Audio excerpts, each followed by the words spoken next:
So this animal is basically like coming out of the plant, attached to it like an umbilical cord. There's a kind of imagination incontinence, imagination leakage, if I could use that terminology. Welcome, curiosophirs. Today I have a real treat. This is a very interesting topic. I had a blast researching this topic, and I hope you will enjoy learning about it as well. This was a topic that was voted for by our Patreon community, and so I want to thank the Patreon community. We here at PAGTUC, Professor Asma's Guide to Unusual Knowledge, are very appreciative. And if you're interested in being able to vote on topics like this or suggest topics, please join the Patreon community over at Patreon. We'll put the link below. You know what to do. Yeah, today this topic is fascinating. It's a conspiracy theory that started largely online not very long ago. So it's not an old conspiracy theory, but you'll see that there are historical antecedents to it that are fascinating. And it is about a lost civilization that was thought to be in sort of Central Asia, the Near East, maybe northern China. And it has many of the features that we're familiar with from, say, Atlantis. So this culture produced way advanced kinds of technology, according to this theory. They had advanced vehicles, elaborate architecture, even some kind of wireless communication system, some people have said. And then it was all lost during some crazy mudslide kind of natural disaster. And so much of the culture was completely buried, and some people claim to have now been able to detect or uncover parts of the culture, and then it becomes part of this elaborate conspiracy involving World War II. We'll get to all that, but this is the story of the Tartarian Empire. So welcome to Professor Asma's Guide to Unusual Knowledge.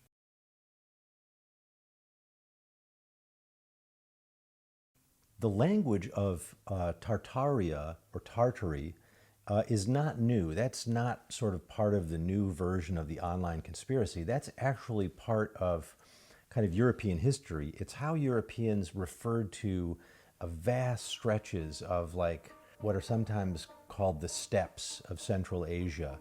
There are sort of regions where Mongols invaded into China, but also into Central Asia. And there's mixtures of local sort of Eastern European ethnicities, and these produced a group that were sometimes called the Tartars. And oftentimes they were, in the European imagination, they were sort of equivalent with a sort of generic Muslim population, an Islamic population that had a kind of amorphous geographic location, which is to say they are largely real facts mixed with mythology. And that's a common story, everybody's familiar with that. But what's fascinating about this area is there's particularly strange animals and peoples that are said to be living there. One of my favorites, and I think you'll have to agree with me on this, is the vegetable lamb of Tartary. Yeah, you heard that right.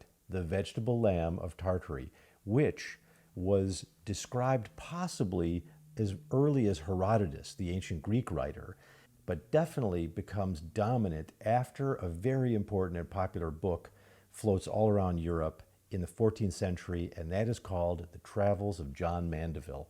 If you have not read The Travels of John Mandeville, you must read that book. It's fascinating because it's one of those classic adventure stories. I mean, this is the era. Shortly after Mandeville, you actually get Columbus. But you also have, Marco Polo, and you have this sort of rise of the adventure literature where people are going to faraway lands and then bringing back these stories. And of course, they're bringing back exotic animals, plants, people, but also elaborate mythologies about these people too. And the two things are completely mixed together, the facts and the fiction. So Mandeville goes to the east and claims to find this ancient oriental culture and empire based around an earlier Westerner who went there named Prester John. And this is just a fascinating story, and you get to see like sort of a travel log that's pretty accurate in John Mandeville and generally charitable. And then it also, when he gets to the Far East, it starts getting more and more crazy because it's further and further away from, the European source of the story. And so everything is more and more exotic and more bizarre.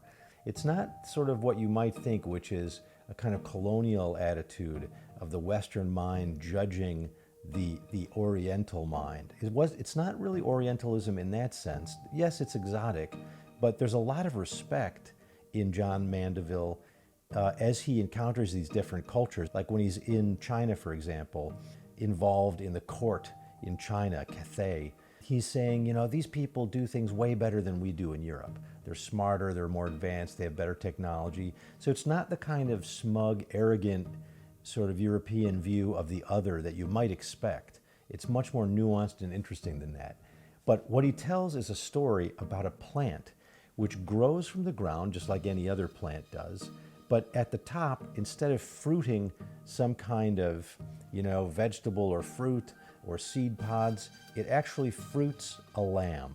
So this animal is basically like coming out of the plant, attached to it like an umbilical cord. And Mandeville actually includes some woodcut drawings of this, and there's legends of this creature basically like living on the end of this stem, and then it comes down to the ground and it eats all the foliage around. But when it finally eats all of the food supplies in its immediate vicinity that it can reach attached to the plant, then it's exhausted its food supply and it dies. At that point, it's really good food, and its wool makes great clothes. That is something that Mandeville describes, and it consistently gets replicated in imagery, in the pictorial tradition, and in the stories of the Far East for hundreds of years. In fact, there's an entry about it in Denis Diderot's encyclopedia in the 1700s. And by then he's realized, that this is a kind of mythological superstition, and he's sort of making fun of it. But for hundreds of years, people believed that this animal lived part animal, part plant. And it's incredibly charming when you see the images of it. It's called Agnus vegetabilis in Latin, or vegetable lamb, and sometimes it's called baromets or baromets. It's actually had a weird resurgence in manga culture, in Japanese manga, and in some gaming. Now, I want to come back in just a moment to what we think this plant really was. Since we don't really think a lamb grows on a tree, the question is, what was the factual botany that it was based on? And we think we know now, or at least there's some pretty good theories. Okay, now, another really important figure that comes out of Mandeville and then subsequent imagery is something called the monstrous Tartar. The monstrous Tartar is basically something, if you look it up, you'll find many images of this that are historical, particularly from like the Renaissance period and the early modern period, the 1600s. This was thought to be a humanoid-like man, very elongated neck, like a gooseneck or a horse's neck, and then the face is on the end of the horse's neck. And this was thought to be a kind of creature that had civilization. It had clothes and it had culture and technology, and it was a way for Europeans, particularly Christian Europeans, to sort of demonize or monsterize Muslims from this region. Strong fighters, but they're not like us. They're basically a very different kind of species, and so their culture is different, their religion is different, and even their anatomy is different. And so it was a way of really projecting difference. So in the way that I was just describing Mandeville as being charitable towards the other, we know that most people go the other way, and the stereotypes are usually very pernicious and designed to sort of foster bigotry.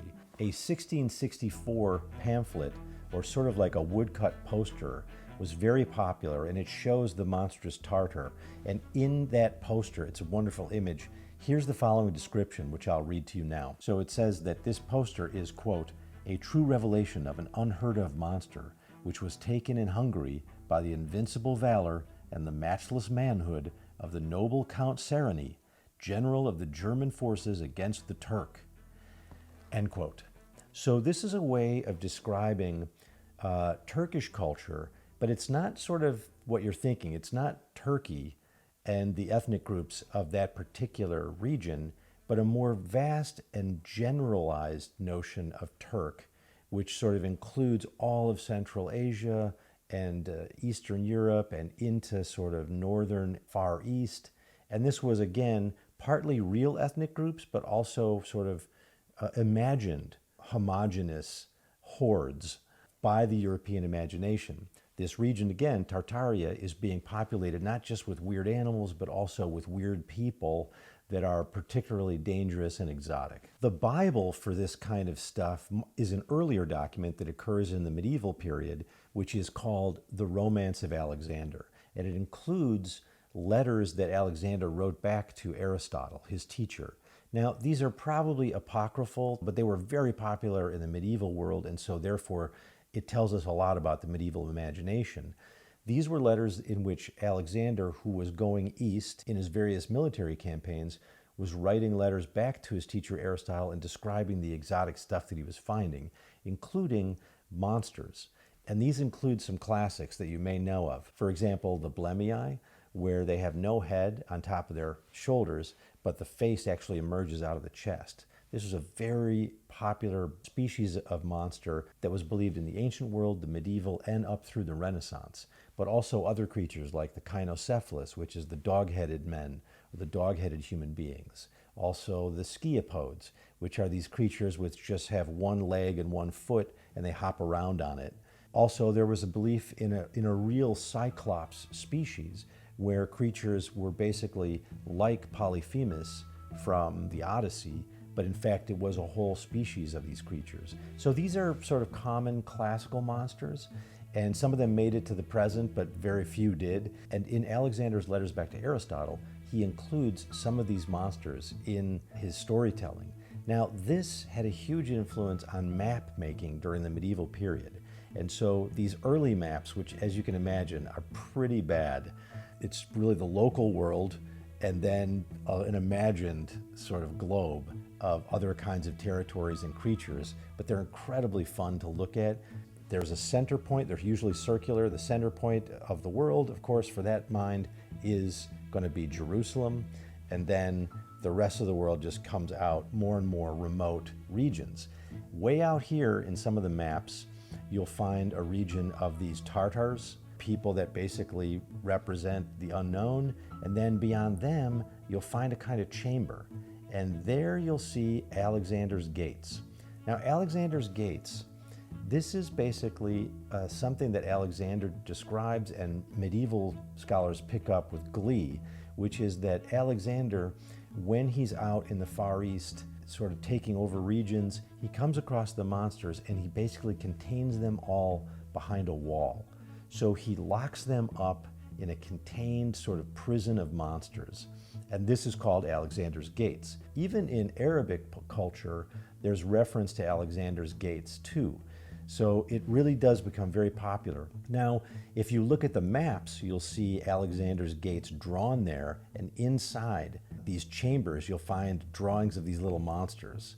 And the idea is that when the end times comes, the kind of apocalypse that's described like in the book of Revelation, the Christian authors of these stories and of these maps are saying that that's when Alexander's Gates will break down and these monsters will enter into Christendom and destroy everything. And of course, there's tons of racism mixed in here too, because in addition to these being monsters that are contained, where also other ethnic groups get sort of thrown in here with the quote-unquote monsters. So anti-Semitism, which of course is popular in the medieval era, just as it is today, is a way of demonizing Jewish people. And it also gets caught up in this Alexander Gates story, because now the Jews are involved in unleashing the monsters, but also the Muslims. And so the demonization of Islam is also fairly common in the story of Alexander's Gates, as it gets these different permutations in the medieval and Renaissance periods. And so now the Turks, or the Tartars, are also part of this monster territory that needs to be contained at all times. And so this raises the question about what makes someone civilized. It's a common question that you see not just in the ancient world, but today, which is, why are some people considered civilized and why are some people uncivilized? And the general tendency has been, certainly in the West, although I would argue that this is true also from the Eastern perspective, looking west, there's sort of a series of properties or qualities of the civilized person. And they include being rational, having a kind of tolerance for others, having some kind of technology, being ruled by law, and finally having some kind of sexual modesty or moderation. And if you contrast that with the quote unquote uncivilized, you'll see that people are oftentimes described as superstitious, cruel, sexually immoderate, and capricious. And these are all contrasting ways of being human or possibly being less than human. And these ideas have been used oftentimes to terrible effect, but it sort of behooves us to study it and understand how it works, this kind of demonization process, through projecting this idea of being uncivilized onto another people. So this is a very interesting question when you think about Tartaria as a kind of imaginary place of the uncivilized. Now, what happens though to the story is we fast forward to the present. Oftentimes you have a kind of imaginary flight of fancy, like the monster of Tartar or the vegetable lamb of Tartary, and you know that deep down there's something that's at the core of that, some factual person or kind of people and some factual kind of plant, but then the embellishment gets on top of it. And I've been thinking about this a lot lately, and you have to think about the imagination as such a dominant force in the human mind. It really does shape our reality in profound ways. And I want to come up with some kind of phraseology.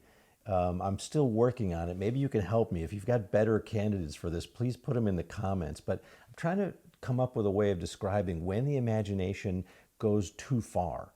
So even though the imagination does all this great stuff, like it figures out solutions to problems and it innovates, nonetheless, there's a kind of imagination incontinence, imagination leakage, if I can use that terminology, where you basically don't know when to stop or you can't stop it. And it basically sort of seeps into, this is the wrong metaphor. My imagination is working terrible stuff on this metaphor. But anyway, the imagination can't stop creeping into all the other parts of your experience, and then you can't tell what's real and what isn't. And this is very common in the things we're describing now, and it's more and more common in our current day because of the internet and sort of meme culture and the sort of proliferation of conspiracies. In the psychological literature, we can refer to this as possibly as schizotypal personality disorder.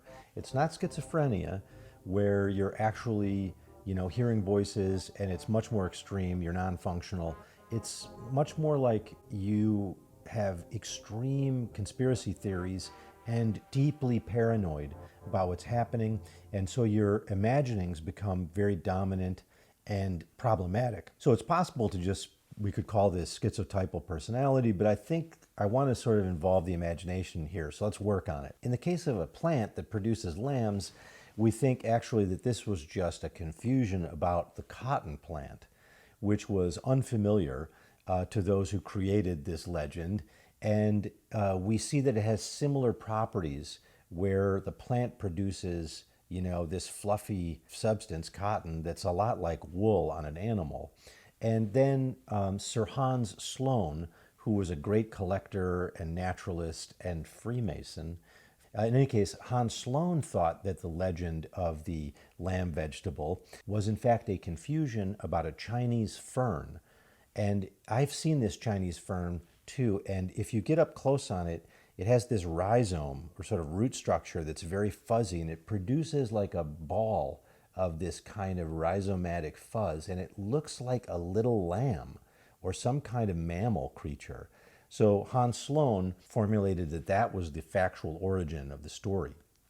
Now, let's come all the way to the present, which is the Tartarian Empire. The conspiracy theory suggests that if you look at the architecture of Russia and Central and South Asia, places like India, you will find a very similar kind of onion-shaped dome on the buildings. You know exactly what I'm talking about. Think about St. Petersburg if you've been there or you've seen pictures of it. That common structure where there's a column and then there's like a bulbous formation that comes to a point at the top, like an onion. That architectural detail is strangely repeated all through Eastern Europe, Central Asia, the Far East, and into Arabic and Muslim cultures. And so the conspiracists think that that common structure is a sign of the Tartarian Empire that goes back into some indeterminate, shadowy period in history where they had incredible technology. The sort of instances of that onion dome all over these regions indicates a common culture, which they call the Tartarian Empire. It indicates a high level of technical achievement. And the claim is that there were these sort of mudslides that wiped them out. And so it's a kind of ultra-terrestrial theory, which you see a lot. That's the Atlantis theory too, that it's not aliens, but it's just a kind of really sophisticated human or superhuman and ultra-terrestrial. This idea, again, new online regarding Tartarians, is very common in the theosophical literature of like 1900. So if you look at Madame Blavatsky and the Theosophical Society and all these folks who are getting into an esoteric view of history, she also argued for like prehistoric master culture that was similar to the Atlanteans, and they were called the Lemurians. And the Lemurians also had an elaborate continent that sank, and according to Blavatsky, these were advanced creatures that were taller than us, like giants, and they were hermaphroditic, and they were smarter than us, and they were deeply spiritual, and they were all wiped out, although some people in the kind of paranormal and esoteric traditions now think that they live underneath Mount Shasta in California. Oh, it's all connected. But the point is that this kind of mythological or esoteric anthropology that you see in Madame Blavatsky and the Theosophical Society and in later movements is now sort of appearing in this new empire of the Tartarians online, has many of the same features. One of the accounts I saw online also suggests that there was a secret wisdom contained within the Tartarian culture, and some people have some access to it. So there's a kind of cognoscenti. It's almost like an Illuminati that now knows some of the Tartarian wisdom, and they're hiding it. And so some theories are that World War II was fought over the Tartarian wisdom. So there's sort of shadow histories all afoot as well. Okay, as far as I can tell, this is basically like heaping mythologies of lamb vegetable onto a real case of a botanical strange oddity. We have the same sort of thing happening, which is people are using some interesting mysteries like about the onion dome on sort of architecture and then layering on a lot of embellished conspiracy. It is kind of interesting. Nobody does quite know how the architectural innovation occurred. One theory is that the onion dome on top of Russian buildings started in Russia and then spread east because it was part of a folk tradition of building wooden structures that created a dome that practically sort of shunted off the snow. So it was a way of sort of preventing buildup of weight and snow on the roof. That's one theory, that it then spread east and into Middle Eastern cultures. And the other theory is that no, that it was actually a Muslim aesthetic decoration that was then adopted by Russians. One theory is that Ivan the Terrible, who was constantly mixing it up with the sort of Muslim cultures, and they were always battling and taking over each other's cities, that he basically saw this in one of the cities that he conquered, and then he began to replicate it in Russian architecture, and so that's how it caught on there. We really don't know which way the causal arrow pointed. So that's a little mystery that probably will be solved by architecture historians. Doesn't really need a theory of the Tartarian Empire of ultra-terrestrials to solve it. So what are some facts below the Tartarian Empire and the imagined Tartar or Tartary region? Well, beneath all the mythology, there are in fact Tartar people.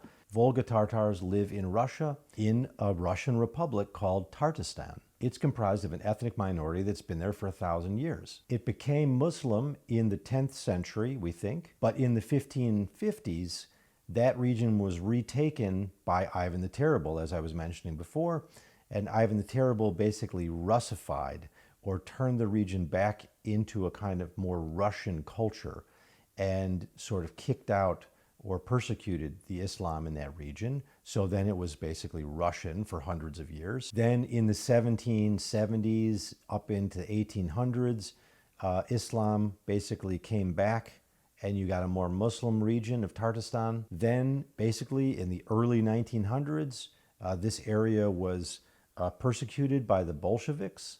And during the Bolshevik Revolution, first they were sort of held up as champions of a kind of rural and proletariat lifestyle, but then they themselves were demonized and basically persecuted. They suffered serious famine under Stalin, and then they were Sovietized. So they were put basically within the Soviet Union, and Russia became, the only language you could study in school, and so Tartar was diminished, and Russian came to the fore.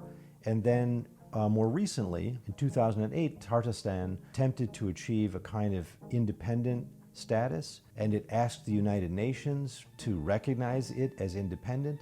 The United Nations ignored it or refused to do so, and eventually it was just reabsorbed as a republic of the Russian Federation, which is its current status now. So here's the thing I really want to focus on. This is just amazing, because if you think about this whole region, Tartary, Tartaria, as a kind of place of the imagination, you'll see that the early stories are that it's where the uncivilized live. That's where the monsters live. And that's sort of common then for hundreds of years. Then in this new format, the new conspiracy theory is that it's actually the opposite. It's where the ultra-terrestrials, the superhumans, the more civilized, the geniuses live, like Atlantis, but they're all wiped out. And it's interesting that online, this version of the story is being sort of accepted and championed by some Russian nationalists who are saying, these are the proto-Russians, these are our original people. They were very advanced, but they were wiped out by these other forces that are always still lurking and trying to take us down. So it's become part of this weird racialized history too in recent sort of online activity. But that's very interesting, because not only did it flip from being like, this is the uncivilized to the most civilized, but now there's a kind of weird conspiracy Illuminati thing coming back too, which is who's holding down and who's erasing and covering up this primordial superhuman culture. Is it the Jews? The anti-Semitism comes back in again. Is it the Illuminati? Is it sort of European powers, those who want a kind of cosmopolitan new world order from the West? And so it's becoming part of this interesting dynamic of nationalism. Even though on the face of it, the Tartarian Empire conspiracy is slightly ludicrous, nonetheless, it's bringing to bear some very important levers in geopolitics. So keep your eye on that. All right, this is a sort of a crazy story, I think you'll agree, but I hope you're able to track it and enjoy it. And remember, if you like this kind of thing, please hit subscribe. Come back for more, and I'll see you next time. Always stay curious.